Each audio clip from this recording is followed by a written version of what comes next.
Roberto, thanks for joining me today. Yeah, thank you for having me, Brendan. Yeah, for sure, man.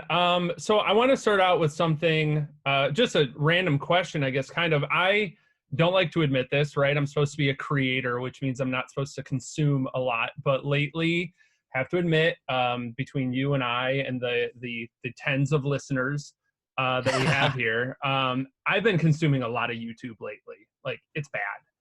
I discovered Shane Dawson recently.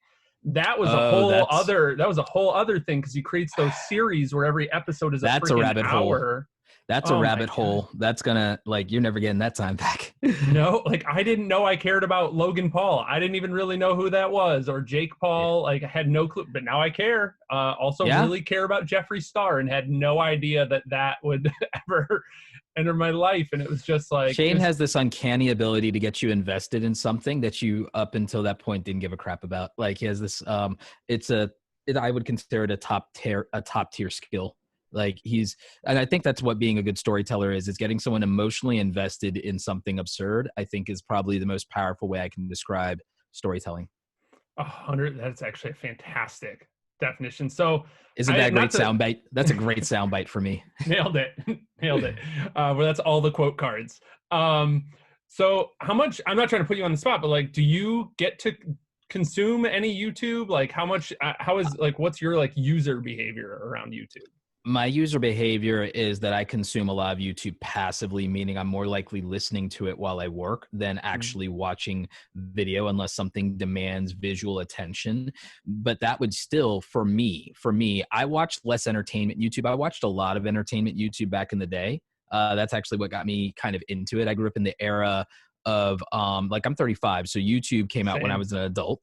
And the early days of YouTube, we were watching basically pirated content because these 90s cartoons don't exist anymore and now they're on YouTube. Awesome. That's like how YouTube started. A lot of people keep saying creators built YouTube. I think that's a little arrogant. For the first 3 to 5 years of YouTube, it wasn't about original content creators. That didn't make YouTube a destination. It was all of the banned from TV ads. We literally went to YouTube to watch old Super Bowl ads and Too Hot for TV ads, and also like we watched videos that were being uploaded from other countries just because they were fascinating. And I'm talking about, I was a college kid. And I'm sitting there in my best friend Malcolm's kitchen with 5 other dudes, and we're sitting here gathered around this laptop, like ignoring his flat screen TV. We're gathered around this laptop, just laughing at stuff on the internet. And again, a lot of it wasn't original content creators yet because there weren't that many of them. But when that did happen, we were watching people like Freddie Wong, Justine. We were watching parodies people were making of music videos. So in that way, it was either people mimicking Hollywood or mimicking the music industry. And to this day, the largest viewed videos on YouTube are music videos and music related to this day. Other things would come later. So, long story short, I consume YouTube videos that are more for my own personal development or business development, but a lot of them I consume as podcast. And I also watch podcasts and consume podcasts on YouTube. Joe Rogan. I can Mhm. sit there and I can do all of my email marketing and all my affiliate marketing, and I can set up my coaching courses and do all of my businessy stuff. I can do my whiteboarding. And I can sit there and listen to Joe Rogan talk to Edward Snowden like for Mhm. 2 hours while I get real work done. Because every single one is 3 hours long. Yeah. What's something that you watched recently that got you like really fired up, or you found like really interesting, or maybe even like a fellow like creator that you're like, wow, this person's like really doing great work right now. I've been really into the stuff that Lila from YouTube has been making. She is a content creator. Like, I hate using this terminology, but I would say she's the next, not from a blowing up standpoint, but maybe but I would say content wise, she's the next Peter McKinnon. Hmm. Like, she's her own person, she does her own stuff, but I'm just saying, if you like Peter McKinnon, Sarah Dietschy, Potato Jet, you like the filmmaker, photographer, creative, hustler type content, then you're gonna love Lila's stuff. And so I've been a big fan of what she's doing, and I've been watching that. I've been watching Travis MCP. He is a friend, actually, and he's a tech YouTuber. I love his tech commentary because it's not just tech reviews of the latest smartphone. I like his criticism of the tech community and tech enthusiasts. And I love his videos where he kind of criticizes all of us for being loyal to brands blindly when they're not loyal to us. It's like, so he makes these funny, I just like that he makes tech fun. You know what I'm saying? So I enjoy people who make really good content, but also maybe don't take themselves too seriously, because I feel like I'm someone who takes themselves too seriously. Tell me about that. What do you mean? Like, I don't know if you've noticed this from watching my content, but I'm insane. I'm a crazy person. Yeah. I think that's something. I'm neurotic as hell. How does that play out? Like with like the actual, like, all right, here, like, I'm going to lay it all out and I'm going to plan 1,000 things and all of that different stuff. I have a content plan in my Apple Notes that, I kid you not, is 3,000 content ideas deep. People are like, how do you come up with ideas for content? I can't stop coming up with ideas for content. Yeah. My problem is priorities. My problem is prioritizing. This is what the whiteboard is for. What do you feel like you end up accidentally prioritizing before? Because I run into this a lot too. Like, as somebody, you know, I do a lot of, like, I have a day job where I'm an SEO director at an agency. I do SEO consulting work. I have a course in community, and I end up getting pulled because of my skill set. I can, like, hop into anybody's business. Like, if they're interested in getting traffic from Google, which should be all of us, they're like, hey, I've heard that I need help with that. And you're the exact same. Like, I'm sure you can hop into anybody's business, whether it's from a branding perspective or a media, there's a lot of different, like, things you can absolutely do. The branding, the media, like, something I've been really talking to people a lot more is about their workflow, and also about their time and project management, but also a lot with influencers and solo entrepreneurs. I've been really focused on this conversation about the diversification of their revenue, but also the ownership of their audience. If you don't own the audience, if you don't own the traffic, you don't own the business. Like, and that's very important to me. But influencers, I see successful influencers that are on the verge of being broke, and they live in fear because they, like, content creators and influencers, this is something, and it's not necessarily a popular opinion, but it's this phrase that I'm tying myself to. This is the sword that I'm dying on, is that influencers became entrepreneurs without the benefit of an actual business. Let that sink in for entrepreneurship. People would say, wait, how can you be an entrepreneur and not have an actual business? And what people don't realize is entrepreneurship is a self-employed venture. A self-employed venture doesn't necessarily mean that you built and run a business. You might have a company, you might have a business entity. That's not the same thing as having a business. So I think you defined a business maybe similar to the way I do. You sell a product or service. You sell a product or service. And when you become an influencer, you are the product. Because you built a brand, you built a profitable brand, and that brand is tied to your performance and your identity. It's very similar to becoming an actor or entertainer. Like, that's a gig. You're not exclusive if you are an entertainer, but you're not pinned down or tied to a venue unless that's the deal that you made. But you are responsible for your own economic mobility. You're responsible for everybody. Nobody is taking care of you, so to speak. And influencers are that without the infrastructure of Hollywood, and without the process and formalized systems of Hollywood, and without a clearly understood aspect to their business model. But also, entertainers immediately diversify for the most part as quickly as possible, whereas influencers don't. At least influencers on YouTube don't as much. I would say influencers outside of YouTube and other content platforms, because they don't have direct monetization from the platform. I would say that influencers outside of YouTube are more business savvy because they're forced to. That's why I think is interesting about people like Jake and Logan Paul is the fact that they started out on a platform like Vine after being failed YouTubers initially.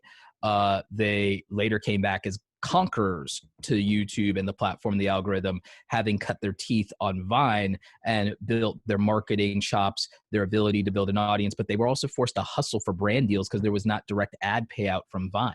So I think someone from Vine, Snapchat, Instagram, TikTok, or even Twitch has a much better perspective and hustle. And again, controversial opinion, I think that every other content platform demands a better work ethic than YouTube does. And I think that if you are successful in another platform, you're probably more business savvy than the average YouTuber, even if they're successful. Oh, so much I want to circle back to here. All right. I want to talk about Take your this time. before we move on, or circle back. I want to talk about the whole like influencers living in fear, because the way I was thinking about it, and this is something everybody, it's been talked about before in the media, controversial opinions, like professional athletes are overpaid, right? They're playing a child's game. It's a sport. And the justification that I always kind of put behind it is like injury, brain damage, and the fact that like what's their value after they're no longer valuable to the sport. They're the trajectory for them moving on. Now, I have a plan for that, but typically most people don't understand what they do next. That's why until he decided to build an actual business and learn a skill he didn't have, Lewis Howes, whose two books are sitting on my bookshelf right now, was broke and ended up back on his brother and his sister's like couch, rotating between family members after his football career ended and everything like that. But I actually had great conversations with his brother. We actually, he did a coaching program with me for a while. A lot of people don't realize that what's your next step is a big thing. But go on. Yeah, the reason they get paid so much is because thousands of people's jobs depend on them, right? Like if they don't show up to play their game, the whole stadium doesn't work. All the money to build the stadium, like all of these people. And the thing is, an influencer is the exact opposite, where all these influencers depend on a company paying them. When you're an athlete, when you're a real celebrity or entertainer, all of the other people are depending on you doing what you do. So they want you to keep succeeding. They want you to keep doing well. They need you, versus as an influencer, you need the people, you need the brands, you need the people to come to you. You live under the triad of fear. It's like a Yakuza triad type of deal where you live in fear of the algorithms, you live in fear of the audience, and you live in fear of the advertisers. You have to bend the knee to three different people and satisfy the needs of three different completely counter and polarized points of view in order to truly be successful. You have to balance that equation. It's like, and the thing is, you're familiar with Tony Robbins' definition of personal power? No, I mean, I'm aware of that it is a thing. Tony Robbins' definition of personal power is the ability to act. My definition of personal power is the ability to act independent of others. Mm-hmm. So I expanded on that definition. Why do you think in the dichotomy of influencer that I say or even entrepreneur, the ability to act independently? Why would I make the basis of power, real power, acting, not your ability to act and take action, but your ability to take action independently?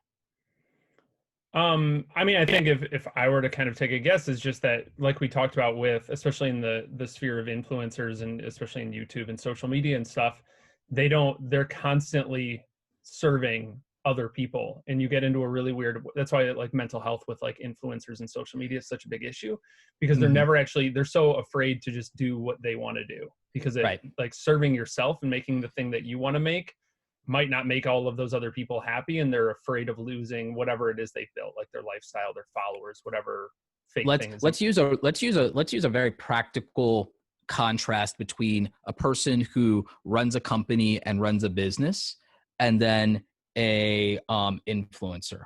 Let's say you have a businesswoman and she runs a company. She has 20 employees.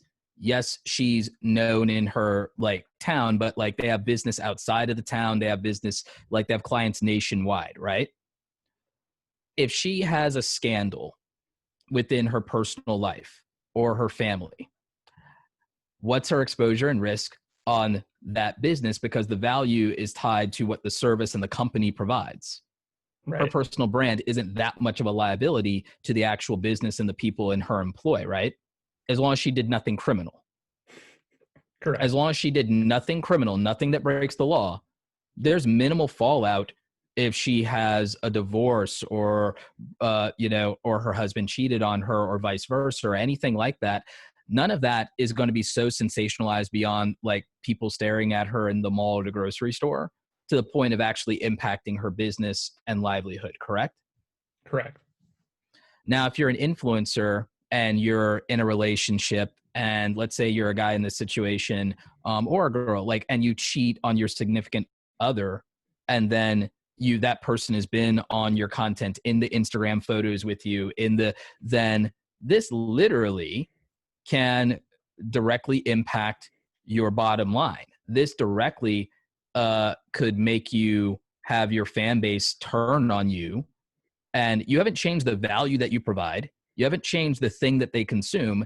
Nothing happened to them, but they're going to feel hurt and betrayed because they put an emotional investment in your identity and who you are and what your values are. And they're going to vote with their attention.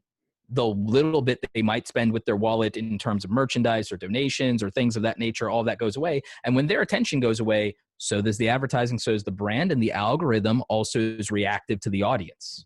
Nothing happens if the audience doesn't like you anymore or doesn't feel you anymore. Your value is literally tied to your likability if you're an influencer in many ways, despite the fact that the quality of what you produced, you being the product, hasn't really diminished. The perception of your market value has diminished and directly impacted everything. And if you're a larger influencer, a macro influencer, that does impact the jobs of the people in your employ directly. If you have an editor, if you have a videographer. And the sad thing is the fans don't care about the people working for you and just like, oh, I guess they'll get another job, or I guess they'll get a real job. They don't care about those things. They care about the fact that they feel emotionally invested in you and now they feel betrayed, even though nothing happened to them. Do you follow? In the business world, a customer literally, and I hate to bring this up, I hate to say it this way, we can hear how many stories about sweatshops in China, and we're still going to buy the iPhone and iPad, aren't we? Yep, we are. And you know what? And some people would say that makes us, a bad person, or you're supporting this horrible thing. But it's like, we're not supporting this horrible thing as much as, and maybe we are passively, but that's not why we're doing it. Our motive is we want the thing that we wanted. We want the convenience that it brings to our life, and we care about that thing. But most people refuse to admit, even people who think that they're very good, or even, as what the kids say today, very woke. You can audit them and you will find that there's a moral compromise that they make or ignore in favor of the convenience that happens in their own lives. And the thing is, that's fair. You don't have to be held to anybody else's standard. But as an influencer, you are directly held to the standard and perceptions that your audience has, or the standard or perceptions that you set. And it works both ways, because if you built your brand off of being negative, and then you decide that you're tired of being toxic, and maybe you've grown up, maybe you did this when you were young and it was edgy and it was cool, the audience doesn't necessarily, if you decide to move on, they'll be like, cool, we're out. Yeah. If you have, and you have to basically start over. I think a good example of this is just because we were joking about like the Paul brothers, like when Logan Paul had his infamous like video that he uploaded to YouTube, like I know instantly Jake Paul lost a bunch of brand deals, and he was just like, that had nothing, like both of them did. Yeah. But it had nothing to do with them, and he still felt it. Yep. And everybody on whatever his whole organization, like there's a lot of people behind that, like from the merch people to everything. And it is really like, if your sibling does something stupid, it can affect you, versus, if your sibling is a startup founder and so are you, and they tank their company, like all of a sudden your investors aren't all like, we're out, or like all the, people use your app. Like, they're not going to be like, well, you have a brother that did bad at his company, so we're all leaving your app. Like, that's not how that nobody works. Yeah. In the business world, in the real world, that's what a business is. And that's the separation. That's the dichotomy. It's like, we want the value that you provide. And while we'd love the founder or the CEO and whether they're the face of the company, do you realize like how many people like may not personally, like in advertising, love Gary Vaynerchuk, and yet they'll still hire VaynerMedia? You know how many people are like, you realize how many people hesitate a little bit because like they don't like his personal brand and his bravado, but like they're like, but I really want the value. And for this price, I can't beat it. Like, you're one of the fastest rising companies and everything like that. I may not love your CEO, but I love the outcomes. Yeah, and they know they're not working with him anyways. Like when it, like they're Ding, like, ding, look, ding. I read your case studies. I talked to your team. I know how you do for the thing you do for the company that I am. Blah blah blah. Yeah, that's a super good point. It can really, the personal brand is helpful, right? And especially like if your name is on the door, like there is maybe a little bit more overlap between the company and the personal brand, but it's still like, and this is a good thing, you still have to earn it, right? You can't just be like, well, Yeah, Gary can't be like, well, look at all my social media followers, let VaynerMedia hire you, if every time they get a client they totally tank, right? correct. And You that's still what have they're to really deliver. selling. Yep. You still have to deliver. And that's the great thing about business. As long as in a business you actually deliver what people want at a price that they will accept, you'll be okay. But as an influencer, you could be delivering people's the same content you've been delivering them for 3 years, 5 years, 8 years, 10 years. And all it takes is the perception of you not being who they believe you to be to completely reverse the course. It could take one video to undermine the course of 1,000 previous videos. And that seems so unreasonable and so unstable, which is why I also tell people that their money and livelihood cannot be tied completely to and solely to the brand that they built and the perception of the brand, and also to what people, it's great. And yes, you should be likable. And yes, in a perfect world, people would say, well, don't do anything wrong and you won't get called out and you won't like, but here's the reality. There are kids that were kids on the internet in a different culture of the internet. And I'm watching people dig up tweets from 5 and 6 years ago and weaponize who they were. And you're not the same person at 22 as you are at 16. No reasonable human being believes that, but it makes for a damn good headline. It makes for sensational clickbait from a media culture that doesn't necessarily love influencers, but loves profiting off of them, loves to lift them up, loves to tear them down.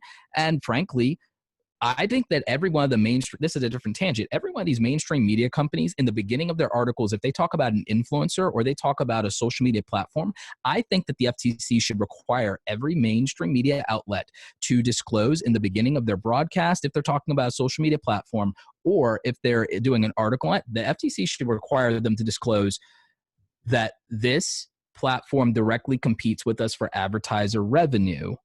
And we need to disclose that before you read the remainder of this article about influencers or social media platforms.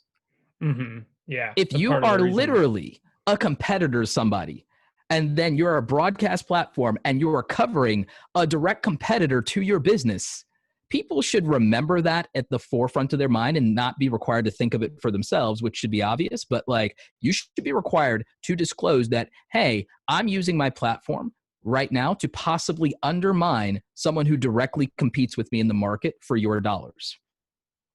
100%. Yeah. It's like, this is very micro, but in my world, it's like all of the social media websites that write that SEO is dead every year. Like, of course you would say that. Of course you would. I want to talk. Yeah. Why wouldn't you say that? Like, right. And of course it feels dead to by you the way, because you don't know what you're doing. Like, it's just, yeah. I might make an SEO is dead clickbait YouTube video for 2020, which will contradict the idea that SEO is dead, because then I get to talk about the evolution of AI and algorithms. Yeah, I've been obsessed with that lately. Let's talk about that in a second. I don't want to lose this. You mentioned really quickly, and this was like the goal of my original question. That was so good, I didn't want to lose it. Yeah. You mentioned like time and project management. And what I was saying was like, I get a ton of opportunities. I know you do too. Like, how, I guess 2-part question, like how many new opportunities would you say come your way in a given week or month? And then like, how do you decide what to say no to? Asking for a friend. A lot of opportunities come to me, and the majority of them I say no to. I say no to about maybe 80 to 90% of opportunities that come my way. I ask myself, am I excited about this? Yes or no? And then I ask myself, how excited am I about this on a scale of 1 to 10? And if it can't break a 7, it's not worth prioritizing, but it's less of a no and more of a not right now. Or so like that becomes a not right now, possibly, right? So, all right, am I excited about this? Great. I ask myself 3 really core things to filter opportunities. Is this a revenue generating opportunity? Yes or no? Is this something that helps build brand? Yes or no? is this something that builds me and my personal development goals or moves me forward in a way as a human being? Yes or no. It has to qualify for at least two of those things. And that is kind of where I draw the line. Bare minimum, I still might say yes if it does one of those things well enough. If it does one of those things well enough, but it can't be something that compromises my brand. It can't be something that compromises my personal values. What I value and what I care about is a very limited scope of very important things to me that I refuse to compromise on. The good news is, because it's a limited scope of things that I refuse to compromise on, it makes being decisive very easy when it comes to opportunities and cost. And I've really looked at prioritizing my physical, mental, and emotional health a lot, which I don't think a lot of people do. And I think when you're in a season of hustle of building something versus maintaining or growing something, it's easier to feel the pressure of that. And then that's how people make compromises, because they rationalize things or because scarcity drives them. And then you make short-sighted decisions. And that's kind of why I brought up the superbilling thing. Is I think that a lot of short-sighted decisions that you think are good up front lead to long-term bad outcomes. Have you ever, I have a follow-up question, but what I heard you say was kind of a three-part framework, maybe four, is: does it generate revenue? Does it build my brand? Does it build me personally as a human? And if it doesn't do all of those things, but it does one of them really well, maybe we'll do that, but it can't compromise the others, right? It can't be like, it's going to build my brand, Correct. but hurt my revenue and make me a worse person, right? It cannot. When's the time you've like screwed that up? Like, when you obviously come to this framework after like making mistakes. I think that one of them was multiple times of trying to help another influencer or content creator that I like them as a human being, but I was separating who they are as a human being and who I know them to be from who they can be online. And some of these are like, and this is more than one time, but these are like not small influencers. These aren't small YouTubers. These aren't people under 100,000. Some of them over like there have been, because standing up for people only for them to, or having their back on something only for them to then like standing with them and then for them to like flip the thing or whatever because of what might be in their interest or because of public perception or this or that, or where they, you know, say something very publicly and then they reverse course, or knowing that they're doing this for a reason and I respect the reason, but man, is that not a good look? And thinking about like the fact that there's like, this is something that as a human being, like I want to be supportive of like a friend or somebody that I respect, but it's like, man, are they putting me now in awkward positions that have a negative impact on what I'm trying to build and what I'm trying to do and the people I'm trying to help? It's that one, like trying to figure out that balance and that dichotomy of not holding the brand that people's built against them when it has an impact on what you're building is very hard, because I think all of us take our businesses and our brands super seriously. It's super personal. We built it with our own hands, blood, sweat, and tears.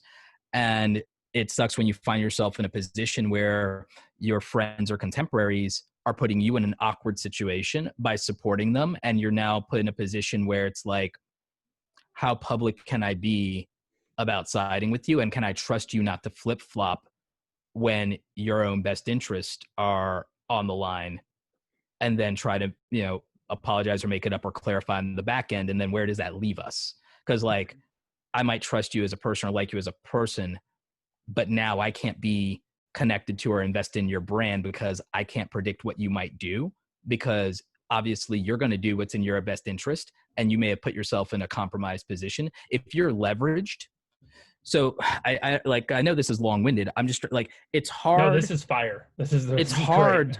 It's hard in this world where you're influencers and a lot of us genuinely all like each other and a lot of us know each other and we see each other at these events. It's hard when people you like are leveraged and you don't know what to do about it. And sometimes people aren't upfront with you about the fact that they're leveraged or that they're in a compromised position.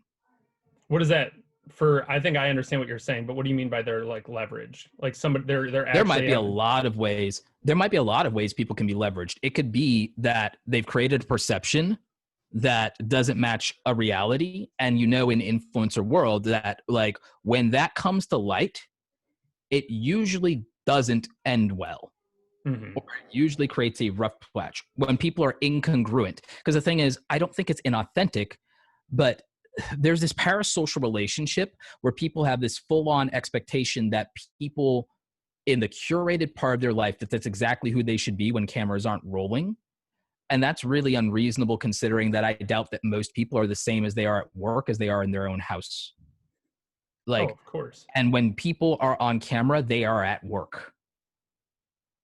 Yeah. Period. Yeah, they're performing. I mean, at least for a lot of people, it's at least like to a degree a bit of a. We were talking about this whether too. you want to call it a performance or not. My thing is, this is somebody doing their job now.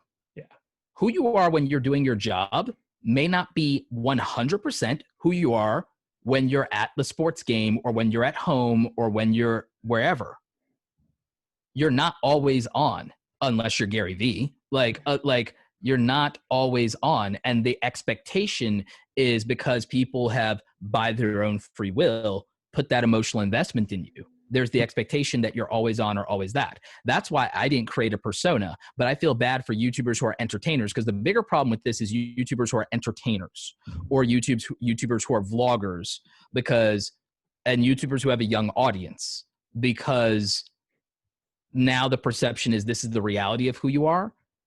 And that's unreasonable, because this is you guys' television. Stop holding them to that. You're not doing that. I hope you're not doing that with celebrities, because then that's why they say never meet your heroes, because you'll be really disappointed then. The difference is there's an infrastructure where that's not going to hurt a celebrity, like to be incongruent in that way to the degree that hurts an influencer. Yeah, they think Miley Cyrus really is Hannah Montana, right? Exactly so. And so, like, there's a difference between, even though it may not be a ridiculously large gap, there's a difference between Markiplier and Mark Fisher. Mm-hmm. There's a difference between PewDiePie and Felix Schellberg. Like, and on the latter one with Felix, the gap is much wider. So that, like, the gap between who you are if you're in that entertainment realm where a lot of my friends are, and then the reality of who you are. And again, since it's entertainment and this is television for people, again, a lot of it is a diverse group, but a lot of it is younger people that drive the traffic and the attention and drive the algorithm. Like, that kind of sucks, because I've watched people not be able to kind of grow up because their fan base is so younger than them. Yeah, especially that fear we talked about, of that like triad of fear, and they don't want to change because of the brand deals they're getting, because of their audience. And if they lose the audience, then it's just this horrible like downward spiral, right? Yeah, exactly so. And then you also have the fact that it's like, frankly, people can be leveraged because they've created situations to be taken where it's easy to take them out of context and to then just write a bunch of articles about them, whether that's the mainstream media or whether it's other content creators on YouTube that decide to leverage them for views by just making things up or taking something out of context and spinning a conspiracy theory around it. You see how easy it is to paint a narrative. And with people putting out content in an unguarded way most of the time, people who are amateurs who are making a professional living. That's what YouTube is. YouTube is amateurs making a professional living. People who have usually no degree, no formal training, no infrastructure, no background, building an online venture and building a brand and broadcasting themselves on a frequent basis in a very unguarded, unpolished way that's raw and real and authentic, all the buzzwords, all the things we love so much. They're massively vulnerable and liable to people who could just take advantage of that situation and paint whatever narrative they want. And we see the mainstream media do it to influencers on a regular basis, but then the influencer community does it as well. So is the way I want to get your insight on this. I feel like you've already touched on it. You talked about like the difference between that and a business is like kind of like owning the traffic and owning that audience a little bit more. Is that how we Yeah. break out of that like fear and that spiral, that downward spiral? Absolutely. Because if you make a good enough product, like a good enough product, like here's someone who's a smart influencer that's very polarizing and controversial, and we brought them up earlier, Jeffree Star. Jeffree Star has no end of drama and scandals and things associated with him and his brand. It ain't hurt his sales though. Yeah. It has not hurt his sales. And he's created a situation where even bad press is good press because you are talking about me. Yeah. Like, and he's and not selling himself. I mean, there is a degree he's to not that, selling right? himself, but he's not selling himself. He makes more, like his product is insane. It's the same thing with the Kardashians at this point and the Jenner clan. There's no press that would be bad press for them. In fact, the empire was built off of bad press initially being leveraged. This is the most genius thing I've ever seen. Take what would normally be a shame and a scandal and leverage it into perpetuating yourself from being a C-lister to the top tier of the A-list. Yeah. Masterclass. You were Paris Hilton's closet organizer, and now all of a sudden, I totally agree. I think it's really interesting too. Like because at the end of the day, Jeffree Star, like with all of the beauty YouTubers and influencers and all of that stuff, like they're still going to be like, here's Jeffree's product, here's somebody else's product, which is better. And that's what a lot of the videos end up being about. Like there's drama channels and whatever, which thanks YouTube, the algorithm has figured out, like you watch 1 or 2 Shane Dawson videos and they're just like, hey, you like this? You're going to like all of this mess that you didn't even know. Anyways, the rabbit hole. So, but the thing that's interesting is that having that product and not just like merch, right? Like it's a quality product for a niche audience that now it sets a gold standard where if you have this, you're a have, and if you don't, you're a have not. Creating something that's that standard. The packaging design is, I'm not even a beauty person. And as someone with a background in design and branding, I look at the packaging and the thought of the design. I look at like the Shane Dawson, like conspiracy line, and I'm like, this is genius. And the way they tied it to his existing brand and what he's known for, the naming conventions, all of it is a masterclass in marketing. It's a masterclass in influencer marketing. It's a masterclass in product sales. And again, remember the narrative in Shane Dawson's documentary with him and Jeffree Star. It's not just about Jeffree, it's about him, and it's also about building a new business venture. And it's also about Shane himself as an influencer looking at what he is, an OG who helped forge the YouTube platform and establish it and help bring it into its mainstream prominence that it is today. He was one of YouTube's top stars in his heyday, and now he's one of the biggest traffic drivers on the platform now, and is redefined content on the platform, doing something I said 3 years ago. And I think you've been following me long enough to know that I said, I think 3 years ago, and I think I said it, I think I even said it again before Shane Dawson did his major series. When I spoke at VidCon in 2018, I said this before that at Vid Summit and at other conferences, I kept saying that long form content in the form of series webisode contents are going to make a comeback because YouTube and internet video was built on web series and on documentaries and on filmmaking. And I said that would make a strong comeback. I started saying that in 2016 when I started speaking. In 2015, I started speaking. In 2016, I started speaking a lot more about social media and YouTube at conferences. And I've been saying since 2016, long form content, webisode series, and filmmaking were going to come back and they were going to dominate YouTube. And here we are. And it's not even, it's such a beautiful, I like Shane's because it's such a beautiful blend of like vlog and film and webisode and series. You know, it's not like what was my favorite? Video Game High School, which is very much like Freddie Wong. I love. So like that was the best. It's right? different. Good It's a different variation off of like because this is not as high budget and it doesn't need to be, and therefore it keeps the authenticity, like you said, the vlog style thing. And it reminds me of like, and that's why Daily V was successful and took Gary into prominence. Gary was, again, he was at almost the same subscriber count as me, even with the Ask Gary V show. Like me and him were at the same subscriber count for a long time. We're not even close to each other in accomplishments. But when he went to, and him and D-Rock came up with Daily V, and then when he went daily on Daily V, that's what changed his brand. That thesis. And he said himself, everybody's going to make a Truman Show. And so like Shane Dawson built Truman shows around these somewhat polarizing figures that got us emotionally invested in people and things and ideas and stories we'd never care about on our own.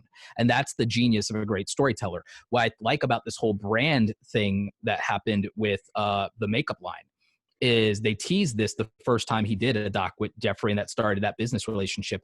But Shane exposed himself and his vulnerability in the sense of he's looking at people who grew up watching him, making millions of dollars more than him. People who grew up watching him, people who were his fans, are now ahead of him in an industry that he helped build. And even if you don't have ego and you're the most humble person in the world, that's got to hurt. Mm-hmm. And Jeffrey convinced him that you can sell to your audience and no one will believe you're a sellout. And when they do, they sold out of the product totally. In record time. And why? It's what we talked about. The emotional investment in the story and in the content creator allowed Shane to build something that for the long term now is going to take care of him in perpetuity, because now instead of just having a brand, he has a business and he has a product. He has a passive income stream that doesn't require him to hustle and doesn't require him to go in the hole. And it immediately, the long-term, like last 12 years of his life has led up to this moment that now truly gives him actual independence and freedom. Because now if you've never watched a Shane Dawson video, because of the association with Jeffree Star and because of all the hype and the press surrounding it, you never have to watch a Shane Dawson video to buy this product. Yeah. So I want to talk about that, really something kind of similar, maybe tangential, is like, so I'm doing this project, 100 Days of SEO. I was tired of all of the like SEO, whatever. I'm just going to be honest, unpopular opinion, maybe, I don't know. Go for it. I feel like most of the opinions. Most of the SEO gurus that you see on YouTube, it's like watching a wet blanket. Like there's no personality, or it's just like fake, where it's like jump cut. What if I told you keywords are dead? And it's like, they're all the same. Like there's 3 top channels in SEO and they all look and sound exactly the same. One of them has more animations than the other, but like, yeah. And anybody who watches this knows what I'm talking about. And I'm pretty strong on it. But one of the things I really struggled with is, so I'm doing 100 Days of SEO. I'm doing 100 videos, 100 blog posts, 100 podcast episodes, like not in a row. I thought I could. Huge mistake. Wasn't prepared for I should have talked to you first. You would have been like, here's what that actually looks like in terms of work. Batching and prioritizing, planning days, production days, editing days. So that was workflow. Like what I didn't get. And I get it now. And that's what we're doing now, because I'm about halfway through. But one of the things I have a question about is, and I want to talk about this because that's one of the things that makes somebody like a Shane or whoever else, and even like Casey Neistat when he first came out with his like film chops and storytelling chops, like the content was so different than what we were used to seeing. I'm really interested in this because like when you Google certain terms, especially in the business world, the B2B world, the world that I play in, software, etc., web design, the whole first page, all the articles sound the same. They all looked, I literally sent out an email to my newsletter a couple days ago and said like, here's the first paragraph from the whole first page, all 10 results. Can you, do these all sound like they're written by the same person? Like they're awful. And the problem is like you get all this copycat content. There's a great blog post about this on Animals with a Z. It's their content marketing agency. But it happens on YouTube too. Like people are like, well, Peter McKinnon just crushed. I got to do a video like that. Roberto just did this video, this tech review, or this, covered this topic, or his video on passive income has 1.6 million views. So I need a video just like that on passive income. And you end up with this weird, where like all the search results just. Even the content creators will just try to, even I do this sometimes. They'll just try and rehash the greatest hits, which does work, but there's a way to do it right. And we'll get to that. Yeah, I mean, that's my question. Like how very much asking, this is another asking for a friend question, but like, where do you draw the line between being original, being referential, and being just like wholesale copying? Your obligation is to the average consumer before your own effing ego. So by the way, if there's a tension and demand around this, and you decide to go against the grain because you want to be original and you haven't put originality in its place, which I'll get to that. If you decide that you're not going to do this clickbaity title or this style of thumbnail or this thing, when there's clear evidence that that is what resonates with the average consumer, if you decide that you're going to do something weird and quirky for the sake of being original and it tanks, that's on you, homie. That's your fault, because ego's expensive and you just paid the price for it. And you deserve to pay the price for your lack of vision. Like, that's the Emperor from Star Wars. It's like, now you feel the power of the dark side. Like, that's the Emperor from Star Wars. Like, so I'm very proud of my Emperor Palpatine impression, if you haven't noticed. But and that's clip number 2. We had one at the beginning, and then that's clip number 2 for the show. But no, like, I think that what a lot of content creators, a lot of business people, there's a point where when you become successful, you lose sight of that average consumer. And then you also have the ego to start thinking, when the data will tell you very differently, that you're making content for your audience. You're not making content for your audience. You're making content that your audience will respect, that is for people who've never heard of you, because growth doesn't happen in just maintaining what you have. That's not growth. That's called maintenance. Are you building an empire, or are you a janitor? Like, real talk. Yeah. In like, SEO, we call it, people say, like, I write for humans, not for robots. I'm like, that's like a fancy way of saying your stuff sucks. Like they're full of crap. They're full of crap, because guess what? The robots are in service of the humans, homie. That's what convenience is. That's what convenience is. If you ignore the robots and say, it's fancy. It's, you know how many content creators I actually literally get into arguments with about, and almost put in a headlock over this, or that, like, when we get into debates on camera, but I'm polite about it. Like, and that's not me being fake. It's me understanding where that sentiment comes from. People don't understand what YouTube and social media platforms are. YouTube and social media platforms, like, and why people think they don't care about creators. Guess what? They shouldn't. They're beholden to the average consumer. Should YouTube listen to the community, the 100 million people, which is not really 100 million, because all of us made 5 accounts to help PewDiePie beat T-Series, so it's not really 100 million, but let's just say it is. Should we listen to the 100 million people that are the core YouTube community, that are subscribed to PewDiePie fans like me? Should we listen to them? Should we listen to the 30 to 7 million content creators? Or should we listen to the 2 billion average consumers? And the other people, the billions of people in the connected internet world, because it's almost 4 million people on the internet now. 4 billion people on the internet now, because we're having expansion. By the way, the US market in population is 330 million. Internet adoption for all these platforms has not reached 80% of all people in the United States of America yet. So if you want to think about America and Canada and the primarily Western market, it doesn't even cap out at 1 billion. India alone caps at like 1 billion and growing.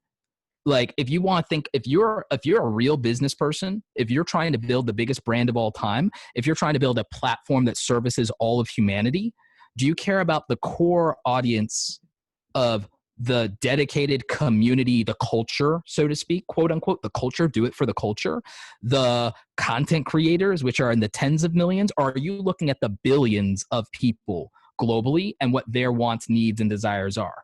And the thing is, if you're building a platform for everybody, you cannot think in those limited terms, as cute or as much or as nice as it sounds. And again, this is a contrarian opinion, because the thing is, no one will say, because it sounds like throwing content creators under the bus. What I'm saying is, this is practicality. This is respecting, here is the platform's agenda, and how many of you would be anything as quickly in life as you became somebody without these platforms. Without social media, what would you be doing? Now, me, I'd be working in corporate America as a marketer, or I would have started another e-commerce based venture, because I was already on that path. Like, and I make most of my like larger revenue streams in affiliate marketing off of the reputation of being a coach and a speaker more than an influencer, right? So, and like, I like, if it wasn't for the platforms, then I would do what Pat Flynn does. I'd have a hopefully successful podcast. Pat Flynn, without YouTube and Instagram, would still be doing, and was doing before he moved to those platforms, he was doing $250,000 a month. So like, you don't necessarily, you could own the traffic. Mm-hmm. You can own a podcasting audience and not be beholden to social media. Like, but my point is to the thing you were saying. So here's where I see it. The average consumer, the title and thumbnail and topic you're beholden to them on that period, end of story, get over it with originality. Here's the good news. You can still make an original and better thumbnail with your variations and your minor tweaks as long as it belongs in the same cereal aisle. Like Kellogg's doesn't worry about being a cereal box's product. Think about it. In the product and consumer world of e-commerce and even physical products, how original is anybody, and how and is not being original really hurt anybody's sales? How original can we be about smartphones? Everybody who's come up with a clever original take on a smartphone, what happened to them? Where are they now? Yeah, I mean, gone. You want to be successful? Just make a damn iPhone. Yeah. Just your version of it. Yeah, but you don't want to buy like Fruit Loops and it's like, haha, surprise, broccoli. Like, yeah, exactly. So the market is the market, as Gary Vee likes to say. I love that quote from him. The market's the market. It's like, you want to be original? Cool. If nobody cares, don't be surprised. But here's where originality has its place. I saw the revival of what was a dead genre in YouTube. Animation, as you know, got crushed in 2013 on YouTube. Have you not seen its revival? Like rising like a phoenix from the ashes? Yeah, I don't know what that channel, there's one, Curtis something, whatever. There was a channel I found the other day where it was like, it's all animation. I was just like, holy crap, this is I think great. The one you're thinking of is Kurt's Gazette, but they're animation-based infographics. Kind of, yeah. There was one. Yeah, Kurt's Gazette. Yep. Yeah, it's Kurt's Gazette is the one you're thinking of. Like, and there's also the infographic show, but even also animation that uses characters like Andrea Turbia and Odd Ones Out, Alex Clark, so many others. God, there's another one. There's so many I'm thinking of, Jaden Animations, Illymation. And here's the thing. There was a point where that genre was struggling and dying out on YouTube because short form animation and original character animation was big on YouTube in the early days when it was short form and views and so on and so forth. But when YouTube switched the algorithm in 2012 or so to really focus on watch time, well, animation's a long drawn out process. So when uploading more often, getting people to watch more videos, getting people to watch longer became the priorities of YouTube, it became really hard for animation channels. And animation channels that wanted to tell original stories also had nothing to piggyback off of. So it was very hard for them to grow and build a fan base and monetize. And they had a more expensive, longer, more challenging form of content to make. So what a lot of smart people did was they decided to either do animations that told everyday stories that everyone can relate to and do storytime animations like, oh, my first kiss, my first date, like these things. The stories of growing up. Why? The average consumer. We all watched Boy Meets World and The Wonder Years and Family Matters growing up.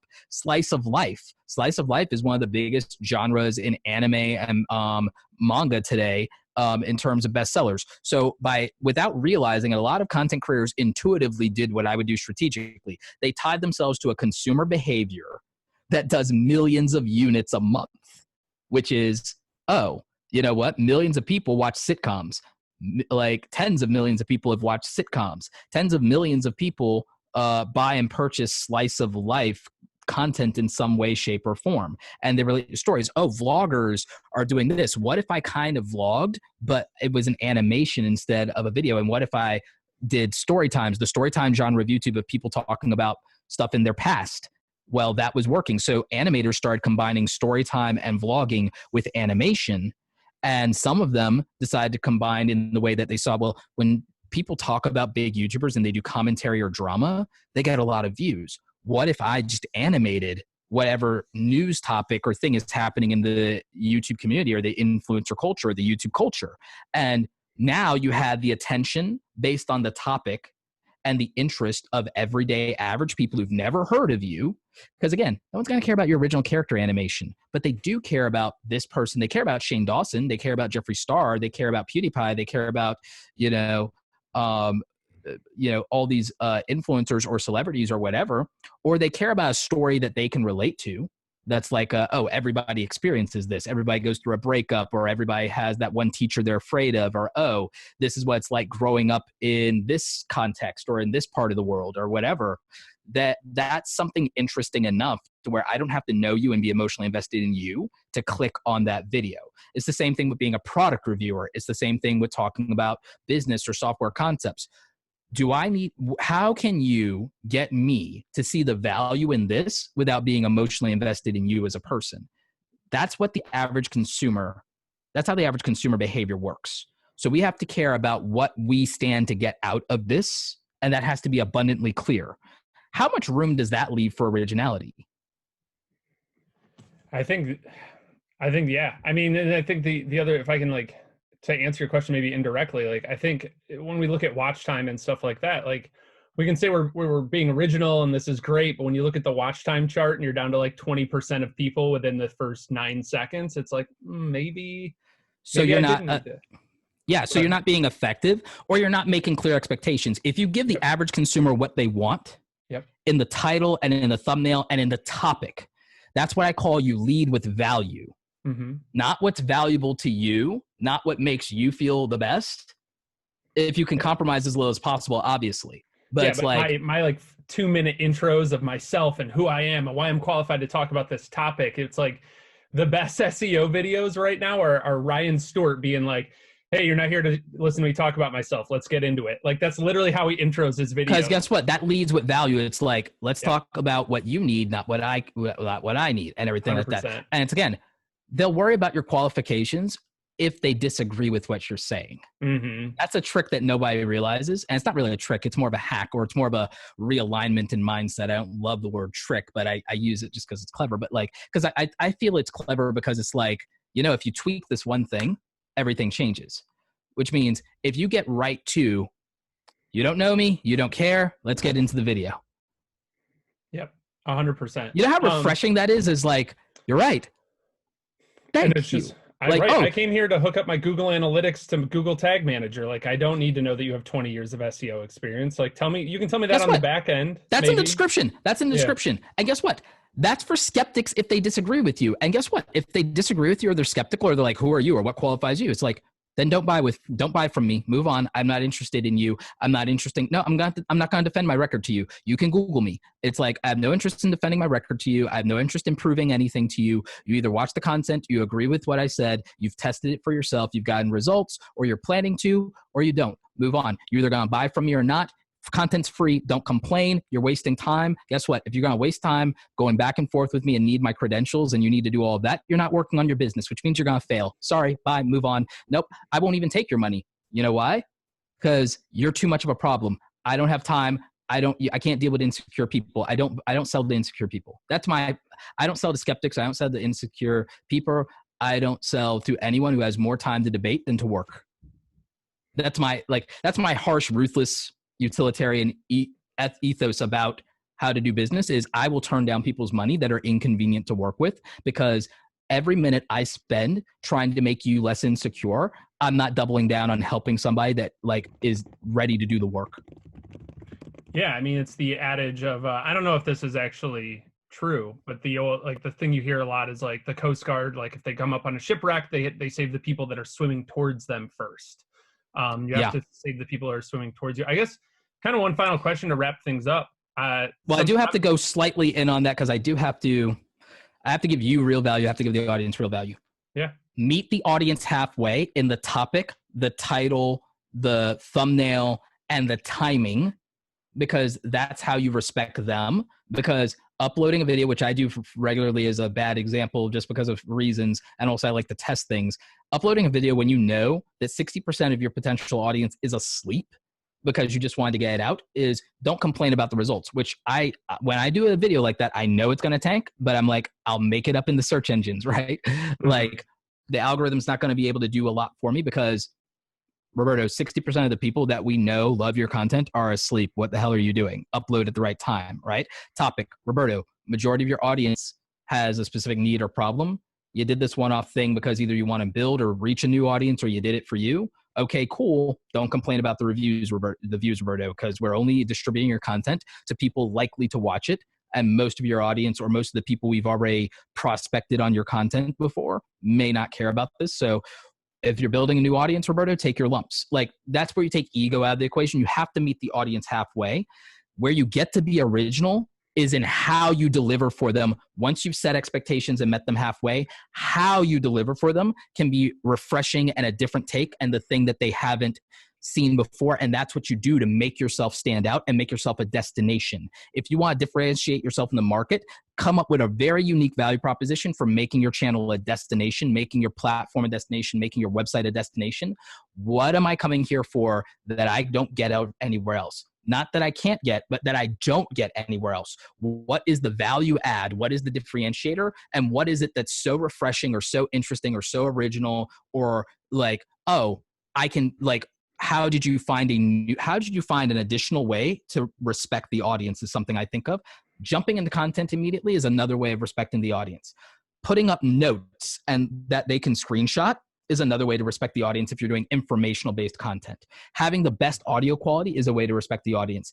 Having a non-distracting lighting setup or background or something like that, or something that is not distracting but is interesting and showing you put care into the details, is a way to respect the audience. Acknowledging viewers and popping up, hey, your questions here, or your comments here, or hey, comment of the day, and this is so-and-so, and you acknowledging the actual people in your audience is another way to respect the audience. And I guarantee you there are probably 10 or 20 different things you could pull one or two of them that a competitor is not doing or not consistent at that would represent you respecting the audience. And that's a reason to come back to somebody, is this person gave me unique value, and this person proved that they respect and acknowledge me and people in this community in a way that other people don't. So just acknowledging people. What makes your channel a destination? Be the only person in your niche, no matter how big you get, that literally replies to everybody, even if it's just a 2-word reply. If you reply to every single comment, you will be the only person of your size or in your niche that acknowledged that person on the content that they watched out of the entire day or out of the entire week.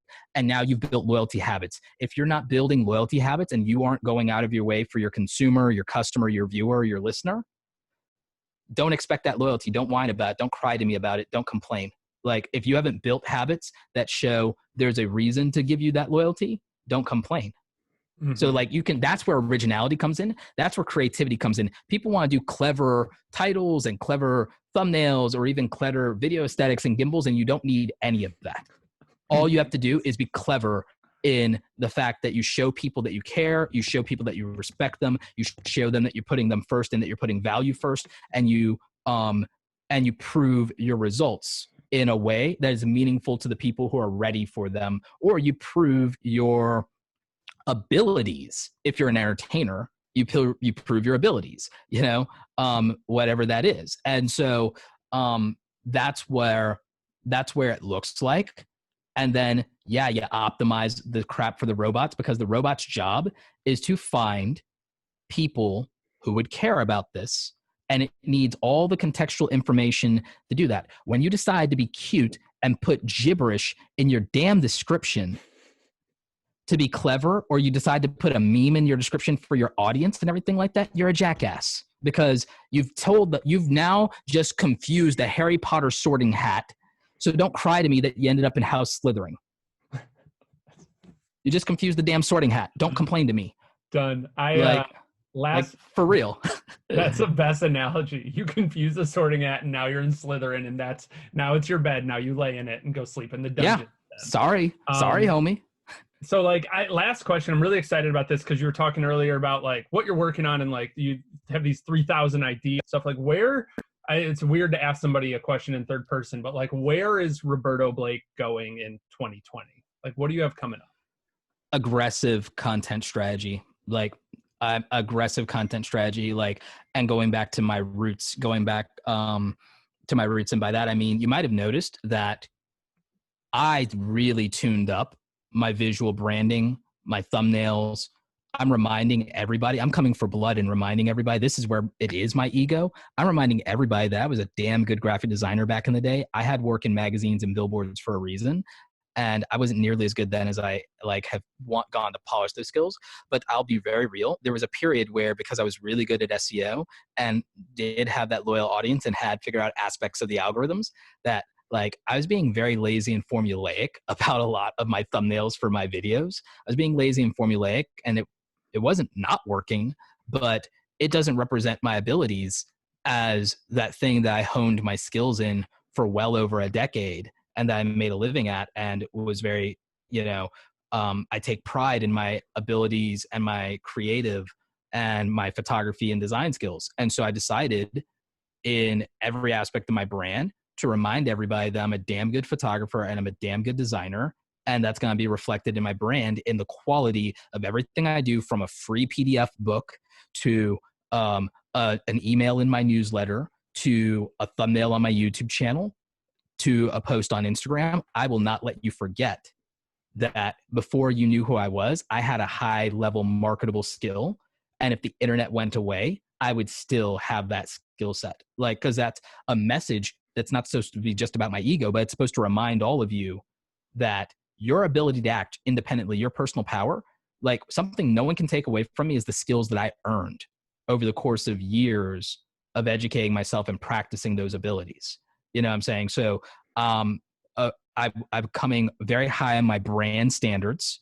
I've been really focused on team building and finding more people for Team Roberto. I have Andy Rivera, who's my operations manager, and she is a dream to work with.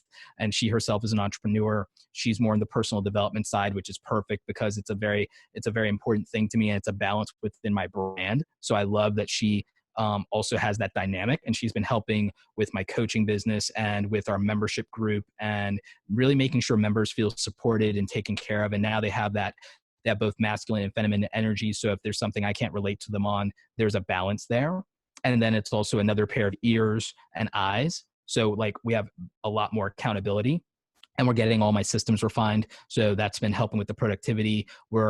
She's now going to be running point on freelancers so that I don't have to do as heavy vetting in my freelancers anymore. So I've gotten that time back. Now I get to focus on product development. And that's a big focus in 2020, is that we're looking at making more of my content and consistent across all platforms. Aggressive push for me in podcasting, 100 episodes in 2020. I kid you not. 100 episodes in 2020 of my podcast.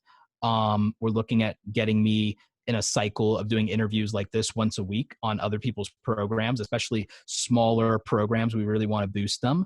And we're coming up with a protocol going forward to where we create kind of, if I'm on somebody else's podcast, we're going to have a protocol for how we promote the interviews that I'm on so that we boost those other people's programs and influencers. So that we're going to put that into my Twitter automation cycle. We're going to make graphics for that. We're going to create a process for my quotables from that. So that's the big part of our content strategy in 2020. We're going to be really focused on a lot of what my free lead magnets are. We're focusing on also me owning more of the traffic that I talked about. So we're increasing my paid ad strategy. We're looking hard at the SEO. We're overhauling my hand-coded website to a WordPress website. I had trust issues with WordPress, like at a certain, I forget what year it was, but then I got pissed and I just hand coded my own website because of some bug that messed up my blog archive, and I was really pissed. So, but now we're like, we did it. We started over, and so we're gonna be rolling out the new website. Like it's a lot. You asked a loaded question. Is like more YouTube content probably than I've done in years.